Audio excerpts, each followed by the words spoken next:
You are now listening to the Cinnamon and Sugar Podcast featuring D'Angelo Williams and Gary Barnage. You push play and they'll push the limits. Hey, it's your boy Tom here, and we are back with another episode of the Cinnamon and Sugar Podcast. Ooh, the heat was hot last week, D'Angelo. I'm just glad to see that you came back. People thought that you were going to quit Cinnamon and Sugar after last week. Nah, man. Y'all set me up, though. I got to admit. Hey, hold on. He doesn't know this, but this is the second week in a row we're going to get him again. Oh! He just has no idea. And I'm not taking this shit. In a row we got. No, I'm kidding. Yeah. I wasn't taking it this time. I was out of here. I wasn't taking it. I barely made it last time. Barely made it. Barely. P.O.P. hold it down. Like, yeah, that's where I was, man. I really appreciate y'all. I want to thank everybody last week for all the birthday wishes and shout outs. And I love what Cinnamon and Sugar, just the podcast just in general has done for me. But oh yeah, I'm gonna get y'all ass back. I promise you that. I don't get mad, I get even. I like it. I do like it. Well, how was your weekend, fellas? My normal go-to, didn't do dirt very much. That's usually what I do. I game a lot. I went a little golfing, didn't do too much. That's just not what I do. Yeah, I try to golf. Golf? I try. I don't know if you qualify what I do. You don't own clubs. I do own clubs. I'm just not very good. Oh. But that's here nor there. I'm a better putter. But I don't do much. I'm gamed. I know D always has 48 things he did over every weekend. And I feel like 90% of it's made up because that's what Black White 34 said to us. So I'm interested to hear what 34 things he's got this week. Oh wow! But you know what, Tom? What did you do this weekend, man? How was your weekend? We rarely get to hear from you. How was your weekend? I appreciate. You know what? I became a real boy this weekend. Yeah, as we mentioned before, we've been moving, and every time before when I needed a drill, I would always just borrow my roommate's drill because I've never had any reason to buy one. So I got my first real drill this weekend, boys, and I put it to work, mounting TVs and hanging shelves. So I feel like a real boy today. So how many holes did you put in your wall before you got it right? Right. Well, what's funny about that is because there is actually one of the walls that is holed up. But it was because Cynthia, she bought me a stud finder off of Amazon. And, when I was using it on the wall, it would show me. But also we were trying to mount over the fireplace, which is already a little bit trickier. But the stud finder was way off. And so it was like, telling me there's one, I drill, and it would go straight through. I'm like, okay, there's obviously not a stud there. And so there's one behind our TV in the living room. There's like 5 holes in a row for where I was like, F it. And I just started like looking for it. But then I went to Home Depot, got another stud finder, and it was not user error. It was the stud finder that was messed up because there are only 4 holes in our bedroom TV where I had to mount that. So that's what I did this weekend. But before, Gary, can you bring up real quick any story about you and a drill? You have one? And a drill? Yeah. I've probably put so many holes in my walls, even with the stud finder, because the hardest part is I do everything by eye. I'm that type. I don't use like a measure to make sure it's even and all that kind of stuff. I'm usually pretty good at putting it at eye level, and I've got a couple holes where I've messed up, but you can't see them. They're hidden for sure. That's always the key is you got a big enough TV to hide the holes. But here's one thing I wanted to bring up. We had some special intel come in to the Cinnamon and Sugar email, and all I was told to say was David and basketball and D'Angelo being afraid. Apparently, D'Angelo was called out to play one-on-one with the direct quote is, skinny little white boy neighbor in a game of one-on-one. He was afraid to put $400 on the line, and that we need to bring it up on the podcast because D'Angelo is a chicken.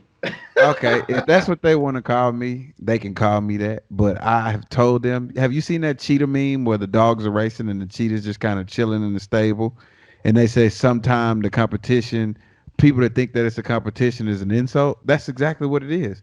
Me playing David and absolutely dominating him means nothing. That's pointless. It's an insult to me stepping out on the basketball court and potentially risking injury for peewee like him. I'm not doing that. I don't care what y'all say or how y'all feel. It's not gonna change my mind on me stepping on that court and whooping his ass because I'm not gonna do it, D, I've seen you play basketball. I wouldn't go that far. bro. And I've seen you play basketball. I've seen you play basketball. So it'd be like you versus Eddie, me versus that skinny little white boy that he talking about. And what's crazy is this is how I know he can't play and all he can do is shoot. He play in like track shoes, like the shoes that ain't even basketball shoes. Y'all know Oh them wow. kind of people. You Yeah. know that's all they can do is shoot.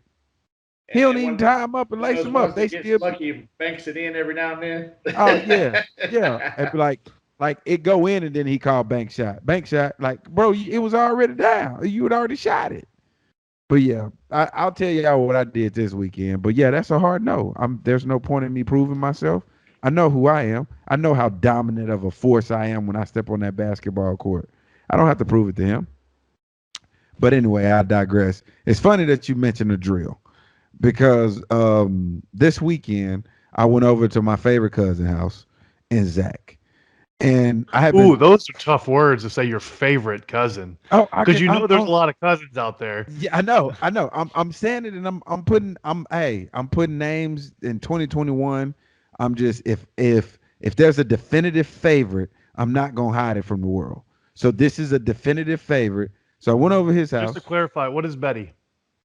Betty is my cousin. Okay, so I just wanted to make sure that was out there. So that way, when I hit Betty up after this, I'm going to say, did you know you're not his favorite cousin? Just trying to put that out there. Just Why are had to, you doing this, man? This is Monday. This isn't just had to Tuesday. confirm it. That's This all. isn't Toxic Tuesday, okay? So I go over to his house with the wife and kids, and I've been telling him for months now because his girl normally cooks on Sunday, and I was like, "Hey, we're gonna come over there and we're gonna eat." And every Sunday he hit me up, and I was like, "You know what? This Sunday, yesterday, it worked out for us." So I go over to his house, bro, and y'all tell me if y'all have family members, friends, or something like that. Bro, I was over there for 4.5 hours. I'm getting ready to leave, and he goes, "Hey man, I need to talk to you." And I said, "Bro, I'm not finna stay over here all day, bro. I gotta go home." Like he was like, he doesn't really go anywhere, but he's one of those people, bro, that when you come over and visit him, he don't like to let you go home. He was like, "Man, y'all can spend the night." Like, bro, we're not 12. I'm not spending the night of your I'm going home, bro. I'm Mhm. not staying here. And every excuse I would give him, he would always have an answer for it. Like I could come up with an excuse like, "Hey man, I gotta get home, bro. Cause I gotta take my mercury." He'll be like, "Man, I got a tube of mercury back there." Like, damn, how you got how you got an answer for everything that I say? Like, I could just be like, "Yeah, man, you know, Got it. like you know what I'm talking Uh-huh. about, Tom. You know exactly what I'm Uh-huh. talking. You're like, damn. So you can't come up with a legit enough excuse to leave early. So finally, I get in the car, bro, and he come outside, and he was like, "Y'all finna leave?" I said, "Yes, I am in the car. I have been trying to tell you that 3.5 hours ago I was ready to go." But because you kept coming up with stories and you wanted to talk, and I just finally said, "Look, man, let me go home." Just let me go home. Do y'all have family or friends like that, man? When you go over and visit, you just like, damn, man, you got to carve out like a big chunk of time because they just not gonna let you go home when you want to go home. Before you start, Gary, I just want to point this out. This is how he feels about his favorite cousin. Imagine how he feels about. No, just wait because what he's going to try and spin this. Because when I hit Betty up and say, "Betty, did you hear what he said about his favorite cousin?" That's not you, by the way. When he tears Well, into him, when she tears into him, it's going to be a whole nother story. So we'll probably hear about that no, next week. So it's going to be good. yeah. But yeah, I don't really have anything like that. I don't have anybody that tries to keep me there to talk, all that kind of stuff. Well, I guess I do. D'Angelo, he doesn't really want me to leave. I visit them. So I guess I only have one because everybody Wow, else I'm that good hurt. with. I know D's always trying to get me to stay longer. I'm like, D, I gotta go. I got stuff I gotta do. No, you don't. That's what his response is. I'm like, I do, but it's all right. So I think that's the only person. Other than that, I don't really have anybody. I was about to say, I think it's pretty ironic that D's talking about somebody being long-winded. Y'all some assholes, man. So you ain't never ran into a situation like that time?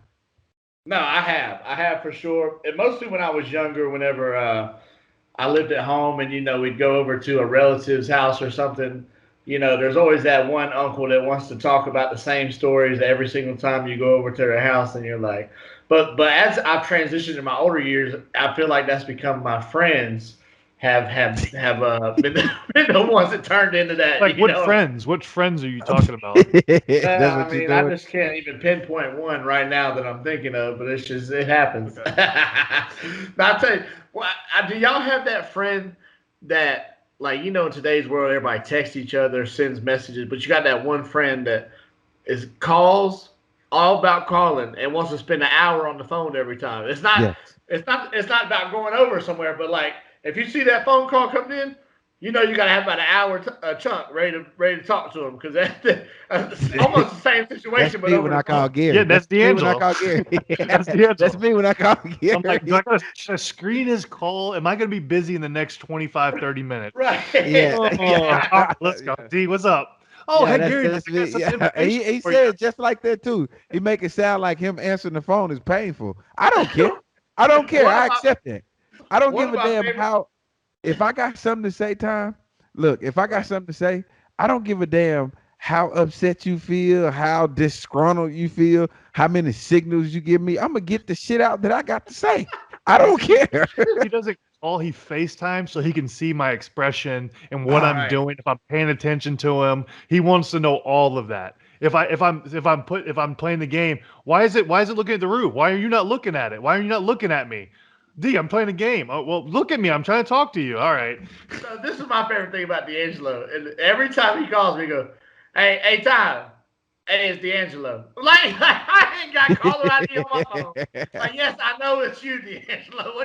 What you want? I'm gonna tell you, funny thing is the only reason why I say that is because, and it's horrible where it came from, but I have nothing to do with Tiger Woods. But you remember the voicemail Tiger left to the one chick where he was like, hey, so this is Tiger. I thought that was like the funniest shit ever. So like, bro, we know your voice, bro. Like, I know your voice, and I don't even talk to you every day. But you remember the video? And we was all like, why would he say that in the voicemail? So I just picked that up. So that's why whenever I call, I'd be like, hey man, this D'Angelo.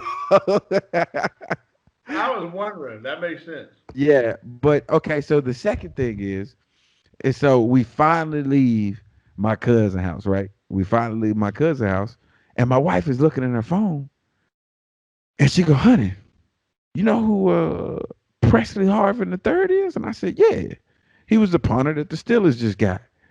She was like, nah, he ain't no punter. He do something else. I said, nah, he a punter. She was like, nah, have you seen him? I said, yeah, I done seen him. She said, honey, he looks like he does more than punt. Like, nah, he just wake up and just do that shit just to do that. Cause you don't need any of that to be a punter.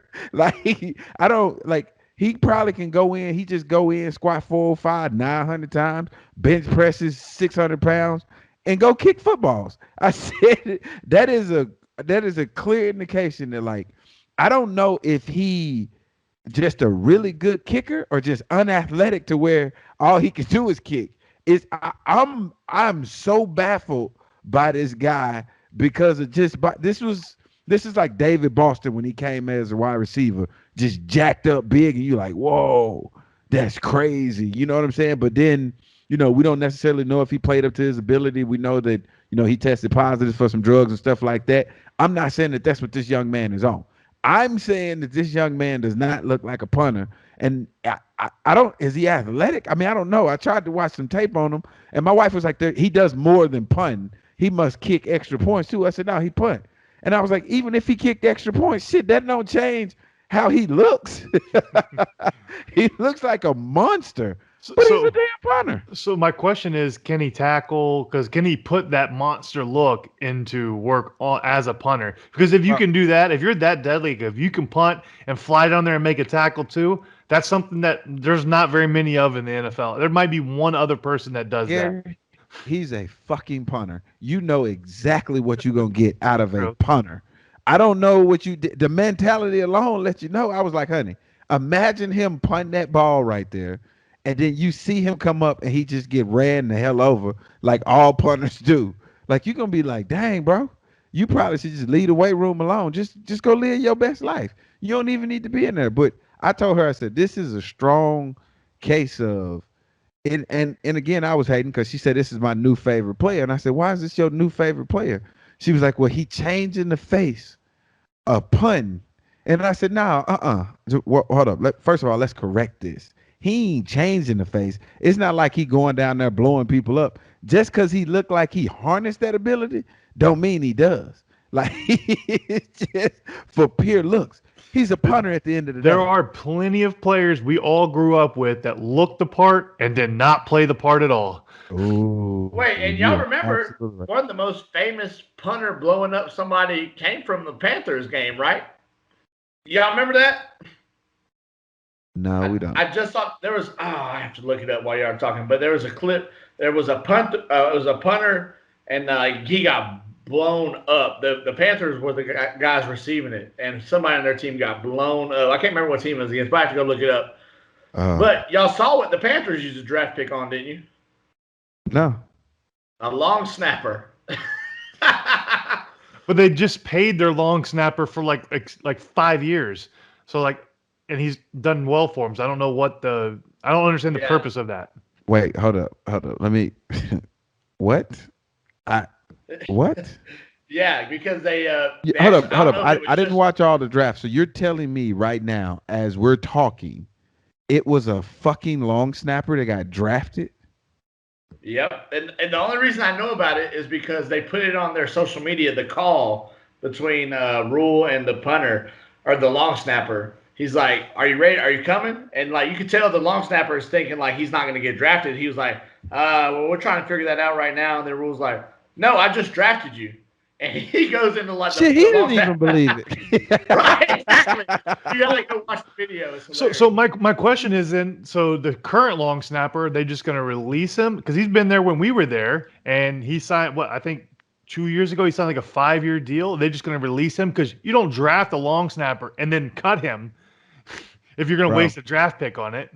Right. So you're telling me that you paid Matt Rule all this money and you get all these draft picks because I think they had one of the highest draft picks. They had like 13, I think, and they had like the most they've ever had since 1995 when they were an expansion team.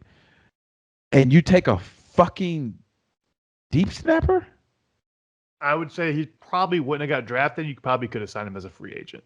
I'm wondering if they did it for social media clout because the video did go viral, and so it's been making its rounds. That's not the business. That's not. Yeah, that ain't sense. Worth the. Yeah, that should make you happy as a fan, personally. Maybe that's the business in 2021 though.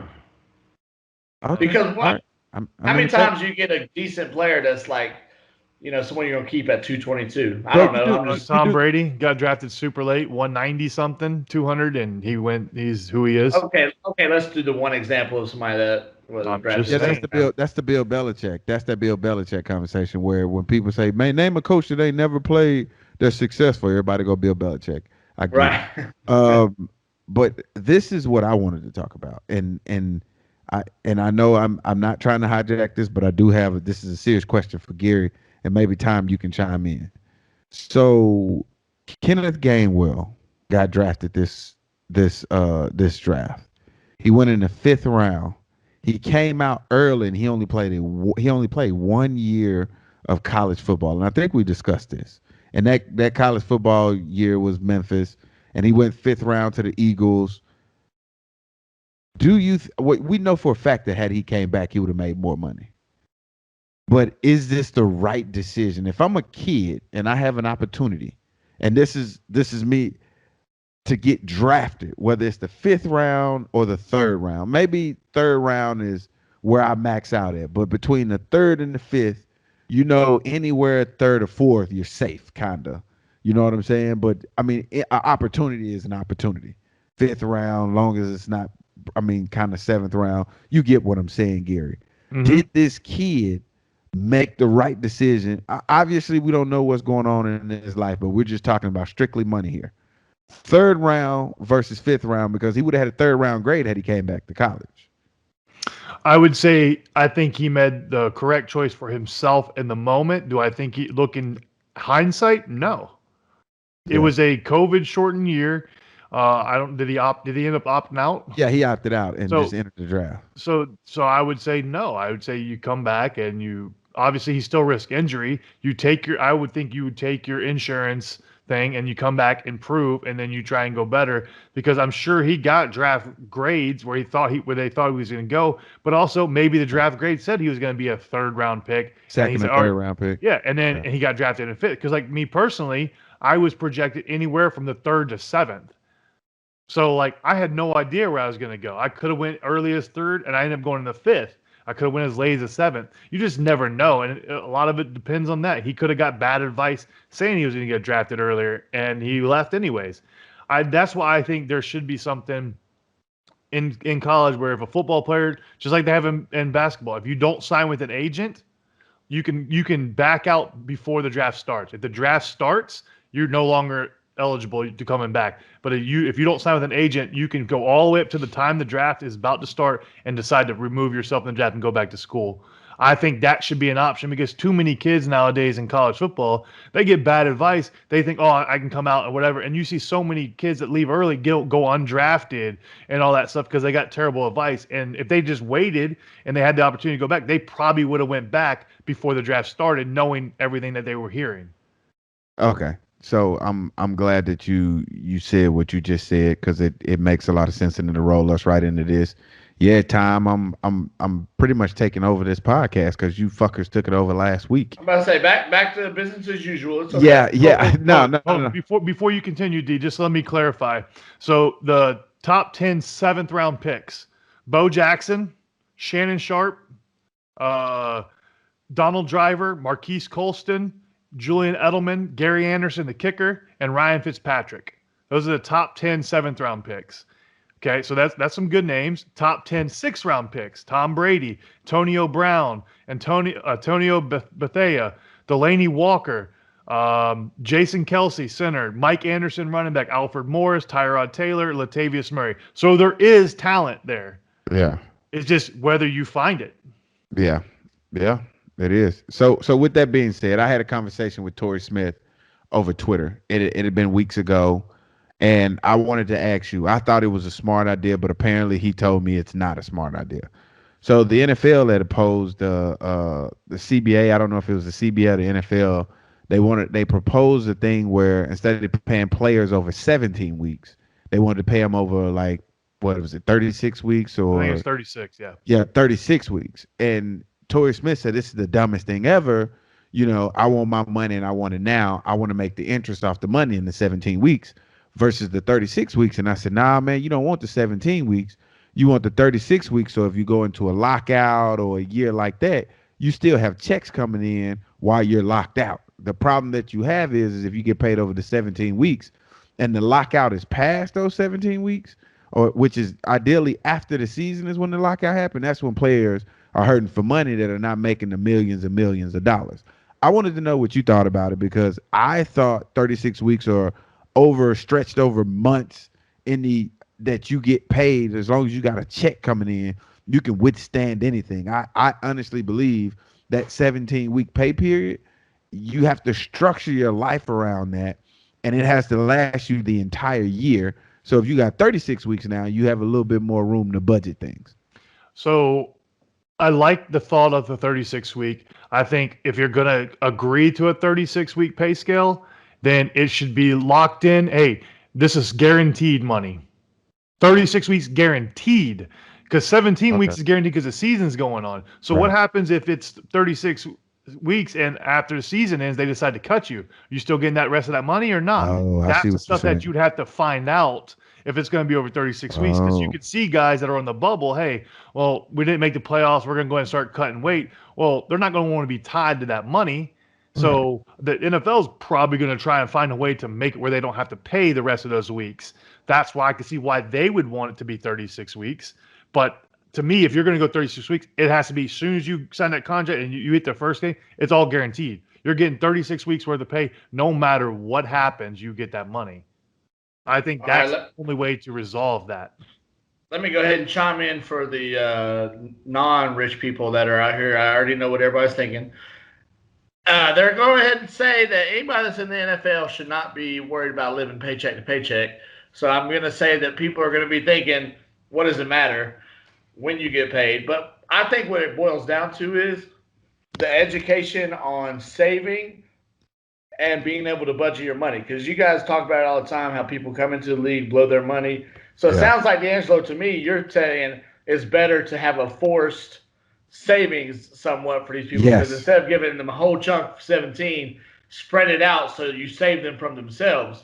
Where if you have Yes. somebody that's good with their money, like Gary, to become rich, it's like you gotta. Then they are able to budget the 17 weeks and be fine throughout the whole year. So I guess it just depends on like who you are, what your spending habits are. Are you going to go out to the clubs, buy all this stuff that when you have it during 17 weeks and leave you looking for money the rest of the weeks?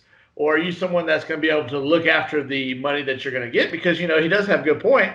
If you get your money early and you're able to invest it in stuff that you want invested in, then that's money. That's interest that you're accruing. There's money that you're accruing that you wouldn't if it's spread out. So I think it just depends on the type of person you are when it comes to spending money. But I would say a lot of that is, as you've seen and stats have proven, most NFL guys, most athletes don't budget their money well. No. And that's just a proven fact. It's sad, but they did that whole thing where Right. I think it was like 40% go broke after the NFL because they don't budget their money. Like Yeah. that's a reason why you put this in place. And even if you don't make it mandatory, you make it the option. Do you want it 36 or do you want it 17? I'm But about to again, say, I right. still think if it's 36, it has to be guaranteed. That way, there's But my no thing way is- somebody gets released. I don't think you can make it a standard thing though, because we talking about grown men out here. And if you're telling me as a grown man, if I want my paycheck in 17 weeks because I know how to handle my business, and you're telling me I can't get my money, I'm gonna have a problem with that. Whereas Well, see- because there's other people out here that can't budget, I gotta take that on me because he can't budget his money. Okay, so I gotta play devil's advocate. I have to play devil's advocate, and y'all can call me dickheads all you want to, but just right now, all the people out there that have never played football or never played professional sports, period. You talk about comparing it to a job. When your job go from bi-weekly or go from weekly checks to bi-weekly checks without you having to approve it, then why should it matter if the NFL does the same thing if you see it as a job? So if they put it in place and say, hey, we plan on 36 weeks, we don't give a damn that you want to be paid in 17. Just like your job, your employer don't care that you want to get paid every week. That's what you ask them when you go there. What's the weekly pay scale? Is it 2 weeks or is it 1 week? You don't set that shit. You don't set it at all. So that's me playing devil advocate. So with that being said, giving me 36 weeks over 17, yeah, it protects me from myself. I don't give a damn how you feel. I'm going from numbers. I'm going from statistics. And statistics are telling me that you saying that you grown means you're going to be broke as hell week 19, 20, or 21. That's what I'm telling you. So I I'm understand saving that. you from yourself, because all these kids that just got out of college, that was broke, that came from these different backgrounds, they're going to get their ass in the NFL and they're going to have all these checks and stuff coming, and they're going to look up and it's going to be other horror stories. The horror stories that's going on today was the same horror stories that was going on since the beginning of football or professional sports. It's not going to stop until we kind of put in place like these stopgaps where it protects us from ourselves. Well, and another thing it will protect that we haven't even mentioned once. We literally took a class on how to say no to friends and families. Like we had a class where they told you your family, your friends, people you grew up with that you might not be close with are going to come to you with ideas for investing, all this kind of stuff. You got to learn to say no. This would help you say no because you have to 36 weeks. You don't have that big chunk of money to make those large investments right away. That some people take bad investments and lose out on because they trust somebody that they shouldn't trust because they think they can. When money gets involved, people have different motives. It doesn't matter how close you are. If they're not in your super close inner circle, people have motives that affect them. They're not really worrying about you because it's free money to them at that point if you're willing to do that. So that's the unfortunate part, and that's why they provide classes. We're saying, hey, we're going to show you this is what's going to happen. Here's the stuff that has happened. And they're going to teach you how to say no, that you need to say no to everybody until you figure out what works for you and your lifestyle before you try to help anybody else. So make sure you're stable first. Right. And exactly. Because every investment is not as good as Safe Moon. So you're not going to be able to like just take their money. But what I'm saying is, so I'm not gonna act like you're right. You know, it's a different world. Like Dwayne Wayne out here. It's a different world where y'all come from in the NFL, professional athletes.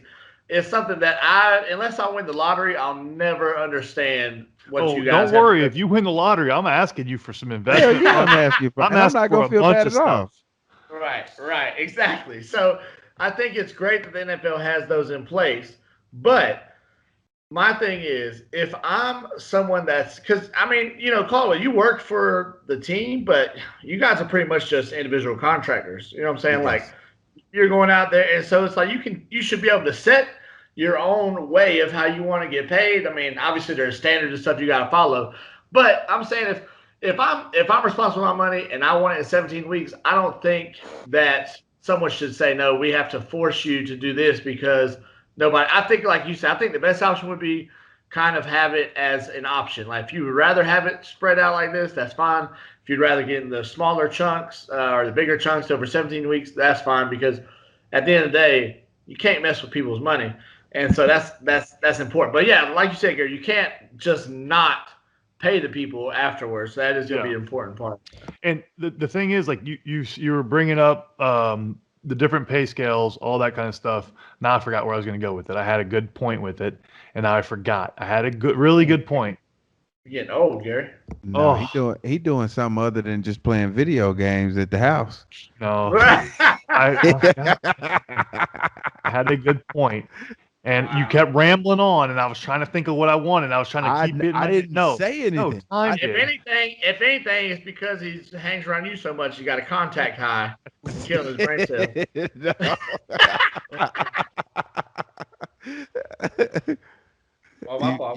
Are you done? Are you done, Gary? Oh yeah, I'm good. I don't got it right now. When it pops back in my head, don't worry. I'll come back. Go ahead, Tom. Take it over, babe. So one thing I wanted to bring up from this weekend, I want to talk to you guys about the Mortal Kombat movie. So I was really excited to check this out because I don't know about you guys, but I loved playing Mortal Kombat growing up. I'm one of those that. Oh, got it. Oh, sorry, interruption. Got it.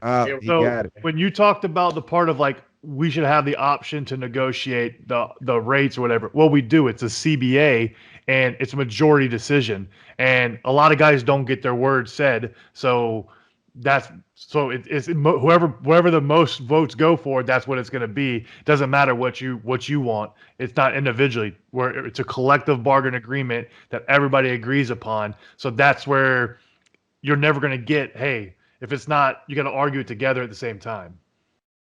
Bro, that's what you was remember? I thought you had some like philosophical type shit. Oh shit! Go ahead, Tom. Is that the podcast I see over there? Mortal Kombat. Get over here. Let me get back on the rails.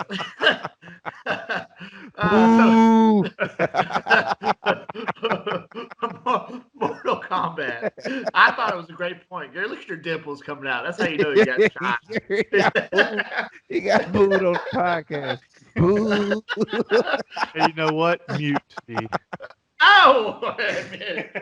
All right, let's talk about this Mortal Kombat movie. All right, so I wanted to know who was your favorite character in the movie, Gary, and who do you feel like was done wrong? We'll start with you, Gary, and then we'll go to D'Angelo. So for me, watching it growing up, I've always thought Scorpion and Sub-Zero were both bad guys. This movie sort of twisted it on its end a little bit that Scorpion's not, well, spoiler alert for everybody that has not seen it. Scorpion is a somewhat good guy, I guess, to start, because in the original movie he was a bad guy and he fought for the another realm, so he fought for the bad side. And this one he's not. So I to me, I'm a big Sub-Zero guy, always have been. I like Sub-Zero. I didn't like the story, but I don't read the comics. I don't know if that is the story where what they portrayed. But I really liked Kano as well, because Kano never really shined in the game series. And I thought with him having the speaking parts that he did, I thought it was hilarious. He was a hilarious character, and I really liked it. Obviously, the best finisher was Kung Lao's finisher was amazing, with a flawless victory. But so I would honestly probably my favorite would probably been Kano, just because of the talking aspect he got from that movie. But my favorite all time is either Scorpion or Sub-Zero. So just seeing them fight was pretty cool. That's what I was. That's Well, what hold I on. was. Was there anybody you felt like they did wrong? Like So they my didn't do favorite it character, justice? my favorite character is Liu Kang. Okay. Liu Kang was my guy, and I would always, and I think this is Liu Kang. Liu Kang was the one that turned into the dragon that would bite you in half. Yep. Okay, that's my guy. Well, when I He does when I that saw in the the movie. no in the but in the movie it's a fiery dragon that does it. It's not like an actual dragon. Oh, So yeah, it was interesting how they did that. I mean, he did that finisher, but Scorpion and Sub-Zero, bro, like their hands down obviously carried the game. And again, I don't know the storyline, but it drew me here, and I don't want to draw your attention away from Mortal Kombat because that's what we're talking about. So I asked my wife because I don't know. I don't know the storyline. I don't know the setup of Mortal Kombat. And it brought me to Street Fighter. I was like, what's the hell? What's the backstory of Street Fighter? Like, I have no idea. I just know that those are fighting games that we played in our prime that I didn't even know that they had a backstory. Do you know that these fucking games have backstories, bro? I knew Mortal Kombat did. Street Fighter, I've never heard one, because I knew Mortal Kombat has comics and stuff too. Yeah. So yeah, each one of them has like a backstory. And I'm like, dude, I gotta look them up. And I was in the course of looking them up and didn't have a chance to like really get a chance to look at them before this podcast. So I don't have the answers for you. But it was shocking because I'm like, damn, I just thought we fought. Like it was just a fight to the death. I didn't know that, there was bad guys or there was good guys. I just thought, hell, they were just a collection of guys fighting to become immortal. Yeah. And I think what's funny about that is, you mentioned that Scorpion was kind of a good guy, and you're right. I guess in the older movies, Sub-Zero kind of helped the Earth realm. But I feel like it's all relative to what your perspective is. Like, if I'm someone that's in Sub-Zero's clan and Scorpion's clan is our mortal enemy, then yeah, he kills them. But it's like, if they're trying to kill us, then and the clan of Sub-Zero, he's a hero. You know what I'm saying? Whereas to us on the outside, it looks like he's a bad guy because he went after Scorpion and his family. But So all that I to know. say is, Go ahead. Sorry. Sub-Zero is my favorite character. Has always been my favorite. Always been my favorite to play with. Well, him and Reptile and Rain, just because I always liked the ninja characters. Yes. So all of them were always my favorite. So the fact that Sub-Zero was such a badass was cool to me, even though he was on the bad guy side technically in this movie. But what had me the most pissed off about this movie was how dirty they did Goro and made him look like a chump. Yep. Like this is Prince Goro. Not only that, but like he's the right-hand man of Shang Tsung. Right, and he even mentions like, oh, how proud I am to have a son of whatever, and like just talking him up. And then he goes out to this guy who just discovered his power and was got already his ass kicked. Right. And I'm saying like, and if anybody remembers in the old school games, Goro was one of the hardest characters to beat. Bro. He was so strong too, bro.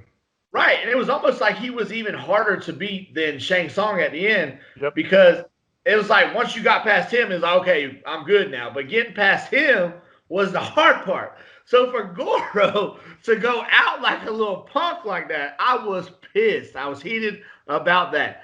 Kano was hilarious. Yes. Probably one of my favorite characters. And I couldn't put my finger on it, but he's a very handsome actor too. I don't know why I thought that, but just something that popped into my mind. Anyways, Kano was hilarious. That was hella random, Ty. I don't know.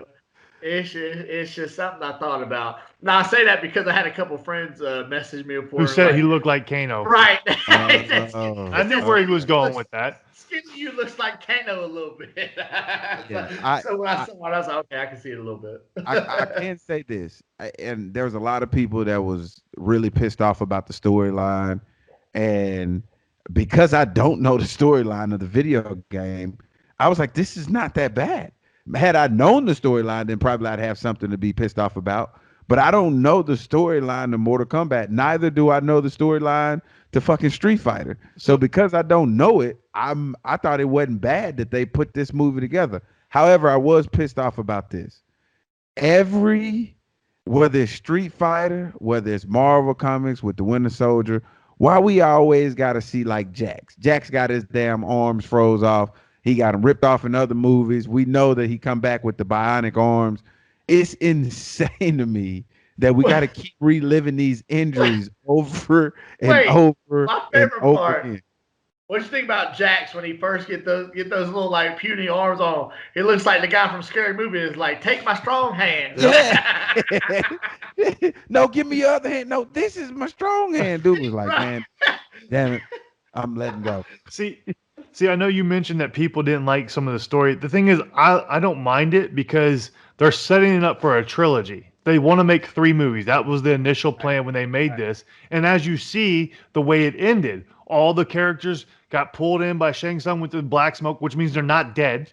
They get brought back because he said, and he even said, life is not the end, or death is not the end, meaning that they're going to be brought back, and they still have to go over the tournament. So because they haven't had the tournament yet. So I think the whole thing's going to keep culminating. And then they had the little teaser with Johnny Cage, which who knows who's that going to be. But I think Johnny Cage, people were pissed he wasn't. I was actually happy he wasn't. I actually didn't want Liu Kang in it because I wanted to see more different characters you don't get story on. Which they didn't dive into Liu Kang, which is good. He's young. It's the younger Liu Kang versus in the version they had in the original movie. Yeah, I liked it. I just like having some of the other characters have a little bit of a role so we learn a little more about them. I can't say this though. Real quick, the second player or the second person I think they did the worst was Liu Kang because he had some bad, but like he never, because you remember in the first movie he was like Earth's champion, like he was the dude. Well, this one it kind of seemed like he was playing a secondary role, and then like praising Kung Lao as like the hero of Earth and everything. I'm like, no, that's you, fool. You know what I'm saying? So they did make him get whipped too at the first fight. He looked terrible. Yeah. Okay, so I gotta ask you this question: who was the guy that beat Goro that had the suit and that absorbed the power? He is a brand new character they just created. He has never been in the game. They created him for the movie. They created a whole new character. Okay, all right. Yep. I was so confused by this guy, but here's what I have to say: if I have one issue with the movie, even not knowing the storyline, this is what I kept telling myself. I was like, how in the hell are they going to bring Scorpion back? Because they killed him. Because at first I was like, no, he doesn't die because like something's going to happen. He's going to make a deal with the devil or something. It was very awful in how they brought the Scorpion back. Like how they brought Scorpion back. Like we could have came up with a better idea. We could have been a little bit more creative than the shit that y'all gave us when y'all came up with this movie. So I don't have a problem with it because they had the bloodlines connected, which was what brought him back through the sword. Because Cole's blood was his blood, and they connected it with the old blood from Scorpion on the thing. It is a reach. I agree. My biggest thing is though, like, how are you gonna bring him back again? Because he left again. Right. So that's what I'm saying. Now, how do you bring him back? Because you can't use the same trick you just did. And Cole doesn't use those as weapons, so is he just going to carry in his back pocket? now, and then if he needs him, he's going to use it. How do you bring him back if you need him to fight again? Is he going to fight on the Nether Realm now? But he can't because like he did, because Sub-Zero's on that side. He doesn't like Sub-Zero. So how do you do all that? It's going to be interesting to see if they get the opportunity to make the trilogy the way they want and see where they go with it, because I'm intrigued. I think they did a good job. I like some of the fatalities. I like some of the throwback to Flawless Victory. I love that, or the finish him. I like that stuff. That was stuff for us people that played the games. Well, I'm telling you right now. I'm telling you right now, Gary. I don't give a fuck what you say. I don't give a damn what time say. But if Scorpion and Sub-Zero is not in the next movie, it's gonna bomb, bro. Because those are the two characters that make Mortal Kombat. So I don't know if Sub-Zero will, because Sub-Zero, this is something you'll learn the more you read. He turns into Noob Sabat, which is the black ninja, and he's all in black, and there's like smoke and all this kind of stuff. So Noob Sabat, Sub-Zero turns into him. So I think they're trying to work that into. I think that's where it's going to become. And there might be a new Sub-Zero that will take its place, but it won't be that Sub-Zero we just saw. Okay. Tom? Where did you read that? Online. I was thinking that Noob Sabat was Sub-Zero's brother. I don't know. Maybe I'm wrong. I don't know. It could be. It's something I saw that when people were talking about the sequel, they're like that they think Noob Sabat, because Sub-Zero, they said his whole transition is he starts as Sub-Zero and then he eventually becomes Noob Sabat or something. I'm gonna roll with you, Gary, only because you got enough time to look this shit up. I don't think time does, so I'm gonna roll with you on this one, Gary. All right. Well, we'll see. But yeah, so I am interested, and it's funny because Cynthia played the game as a little kid, so she actually really enjoyed the movie, and I think that's what it is. If you played the game growing up and you walked in there just wanting to see like the fun fight scenes, you enjoyed it. If you went in there expecting it to be some sort of Oscar winning movie, you're disappointed. But we need to keep it rolling, and we need to move on to everybody in this podcast, especially Gary. I know this is one of Gary's favorite players, right behind J.J. Watt. Tim Tebow. Are we doing this? Why are we fucking still talking about Tim Tebow in 2021? Gary, why is this even a thing? First of all, that is a child of God to talk about Tim Tebow like that. And that's like talking about Chick-fil-A out here, D'Angelo. And what I'm saying is, Gary, you're living in the Jacksonville area. So I know you got your finger on the pulse because you get out of the house a lot. So you know what people in Jacksonville are saying about Tim Tebow. So what's your take? No. Before Gary go, I got to say this. Do you know how many good tight ends were in this draft, or players that play in college right now that he potentially stole a workout from because they decided they wanted to bring him in? Dude, Go ahead, Gary. Just go ahead.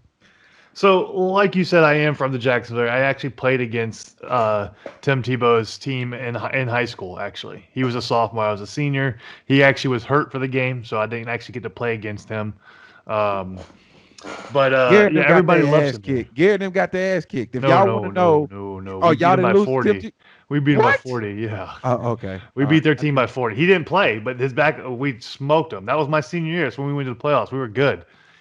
Now the Tebow-led team did beat the team after I graduated 70-0, but I wasn't on that team anymore. So okay. But Tebow is loved here. Obviously, he went to Florida. He was everybody's favorite. Like Dee said, I don't understand the whole thing. I don't think he actually was given a actual workout. I think it was more he just did a workout and he knows the tight end coach and he did it with him. I don't think he actually was like a sanctioned workout with the Jaguars. I don't know for sure. If it did, that's terrible. Because like Dee said, there's so many other kids that deserve that shot, not a 33-year-old guy that's never played tight end before.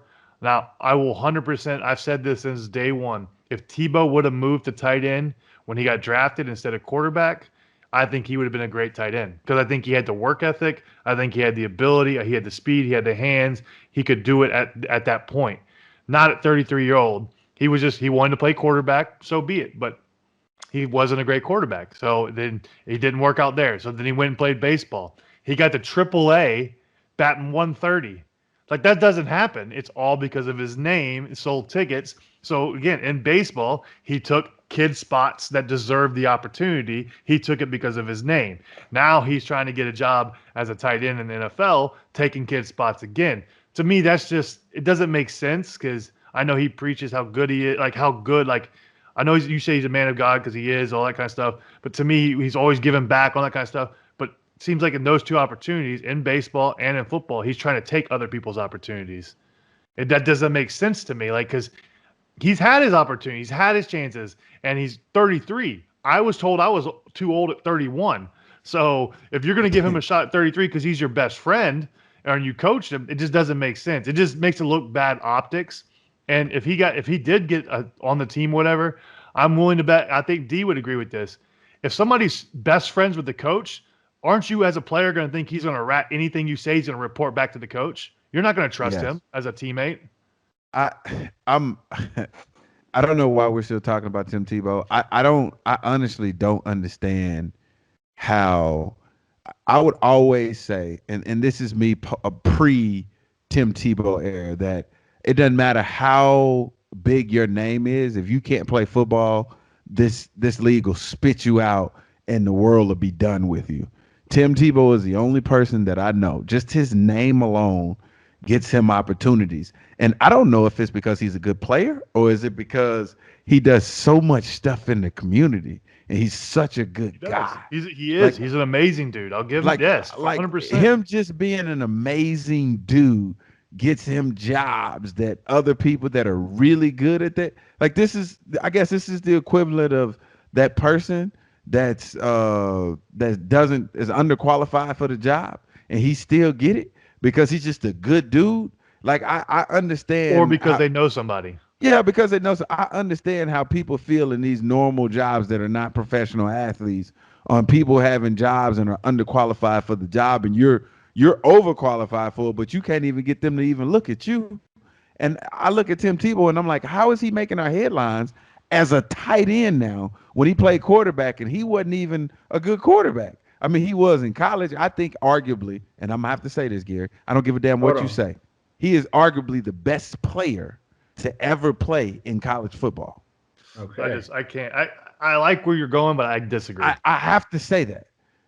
So with that being said, and he did what he did with what he had. So I have to give him that. Now, he was surrounded by everybody on his offense winning the first round. Everybody did. But I'm saying he should not be getting these opportunities based on some shit that he did in college. Like you said, 130 average, he made it to the Triple A's. I don't even know how he played baseball. Everything Tim Tebow wants to do, he can do it if he wants to. If he wanted to go bobsled right now, there's a spot for him on the bobsled team, not because he's a bobsledder, but because he's just a fucking good guy. And it's crazy to me that people that say good guys come in last, you're lying because Tim Tebow's winning. Time, I would like to hear your side on this. And you know what that sounds like to me? That sounds like God's favor.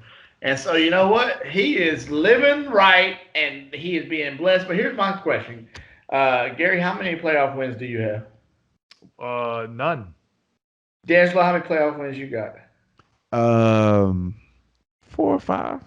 Okay, so you in there, you can talk about it. But I know my boy Tim Tebow got a playoff win. But did he really though? Like he threw a duck and the receiver did everything. Who'd he beat? I can't remember who it was. God, who was it they beat? Anybody remember? I don't remember. D'Angelo, you remember? I don't want to talk about this because that shit was luck. He threw it to a slant. He took it to the crib. I can't believe you bringing up old shit, bro. That was before I got to Pittsburgh. Okay, well, then I won't hold it against you. But here's my thing when it comes to Tebow. You're right. It is pretty interesting that he gets all these opportunities, opened up to him. And, it's like you said, Gary, like you were told you were too old at 31.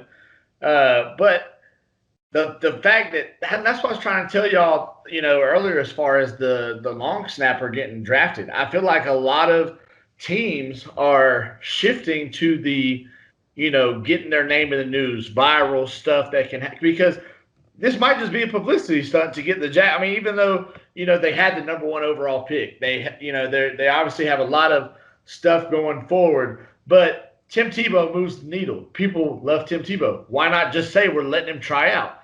it's been all over the news, right? So I mean, people are it's a publicity stunt world because of social media. I think it's a smart move by the Jags to at least let him try.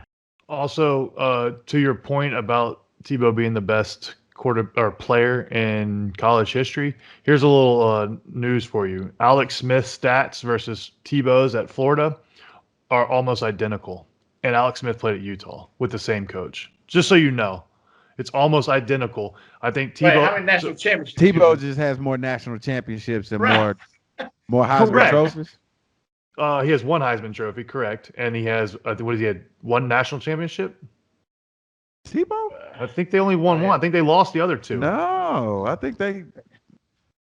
I can't remember. I guess you can count his freshman year when he wasn't the starting quarterback. If you want to count Chris Leak, I as mean, the he was starting on that quarterback. team. Correct, but he wasn't the leader of the team.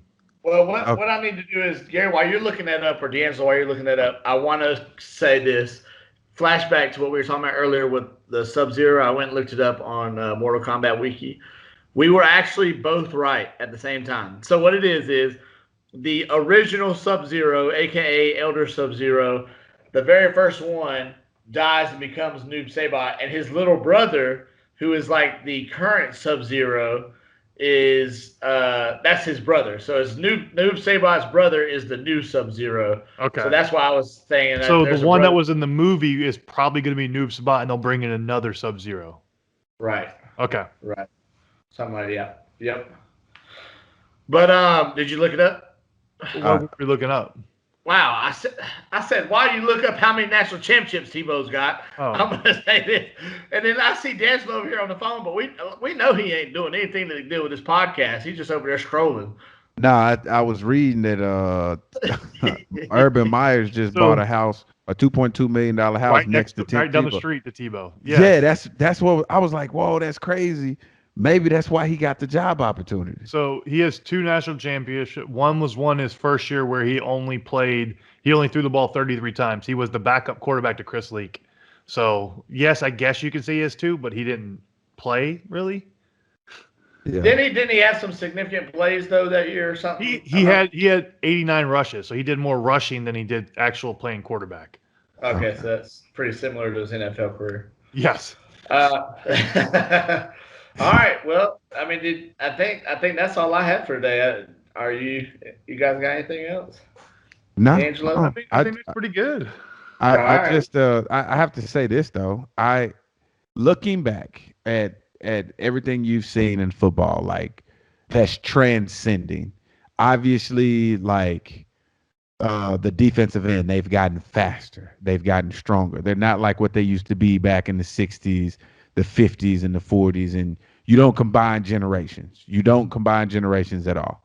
I have to ask this question. Is Presley Harvin III the new punter now? Like, obviously, we had Marquise King. Is that his name? I think he's more athletic. Is that his name? Marquise King?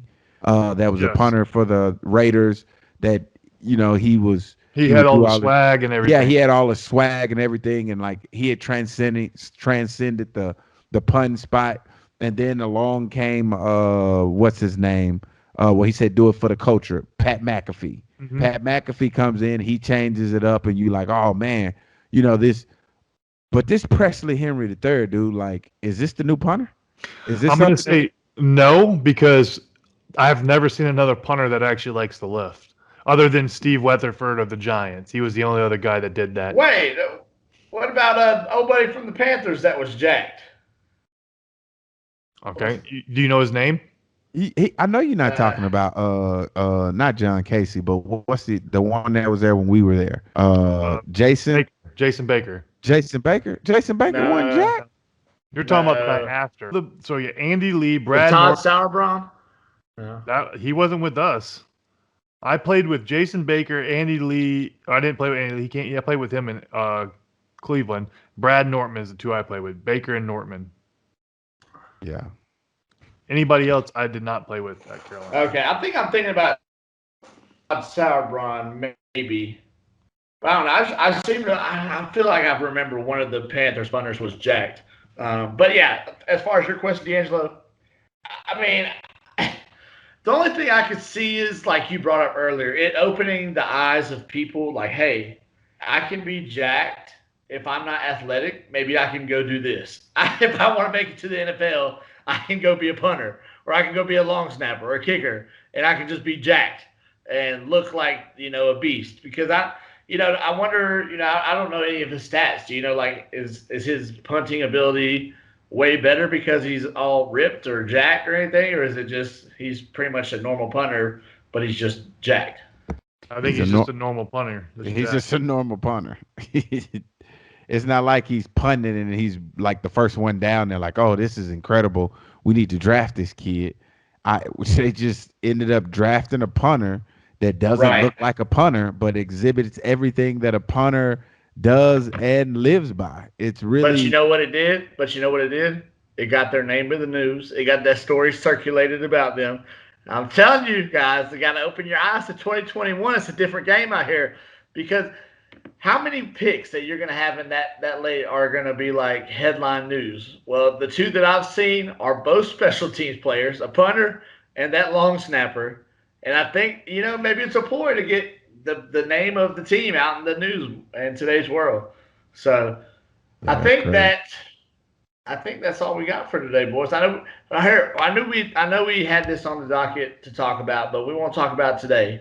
We'll see if anything happens this week, but I want to get your predictions. One line or less. Is Aaron Rodgers still with the Packers when this season starts? D'Angelo. Yes. I'm going to go on a limb and say no. I think he's going to pull Carson Palmer. Now, when you say that, do you think he retires?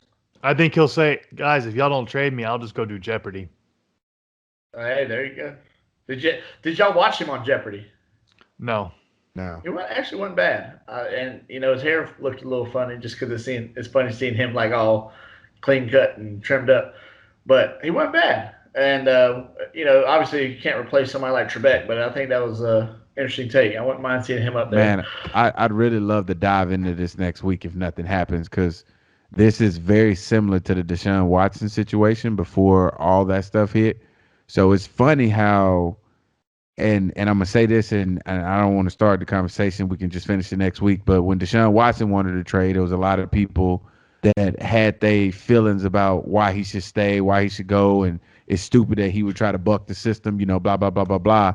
But then now Aaron Rodgers does it, and it's just like, man, it's about time you're with him. I don't know what the difference is. I agree. I do want to dive into this next week. I will say the Green Bay fans are jumping down Aaron Rodgers' throat for wanting this. So I will say there are people that are against him wanting to trade.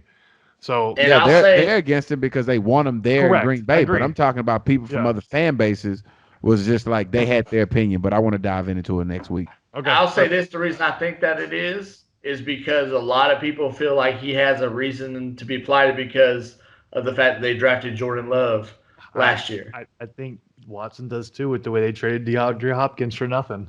Right, but they didn't. Are we gonna have this conversation now? Y'all gonna wait until next week? Let's go. Because y'all are throwing out great conversation right now. All right. Well, we will be back next Monday with another episode of the Cinnamon and Sugar Podcast. Also, too, you guys have to check out our YouTube channel. Go subscribe. A lot of great content coming to the channel. It's already great content there. You can see our partially animated Sir Story. Go check it out on our Cinnamon and Sugar Podcast YouTube channel. All right. And we would like to thank our sponsor, Safe Moon, for allowing us to put on this podcast. Guys. Not our damn sponsor. He's wrong. We out. You are now listening to the Cinnamon and Sugar Podcast featuring D'Angelo Williams and Gary Barnage. You push play and they'll push the limit.